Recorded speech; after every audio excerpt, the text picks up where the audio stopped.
Excel'de metin içindeki sayıları hızlıca nasıl ayırabileceğinizi ve ardından bu sayıları metinden nasıl temizleyebileceğinizi anlatacağız. Öncelikle, metin içerisinde yer alan sayıları diğer içerikten ayıralım. Ayırma yapacağımız hücreye gelelim ve ilk hücreye sayıyı manuel olarak yazalım. Ardından, bir alt boş hücreye tıklayalım ve klavyeden Ctrl+E tuşuna basalım. Gördüğünüz gibi, Excel, önceki örneği baz alarak tüm hücrelerdeki sayıları otomatik olarak ayırıyor. Şimdi de, metnin içinden ayırdığımız sayıları ya da sayıdan sonraki istenmeyen ifadeleri temizleyelim. Temizleme yapacağımız hücreyi seçelim. Ardından, klavyeden Ctrl+H tuşuna basalım.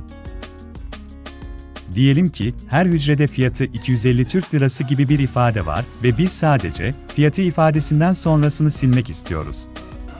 Bunun için, aranan bölümüne geliyorum ve buraya, fiyatı yazıp yıldız yazıyorum.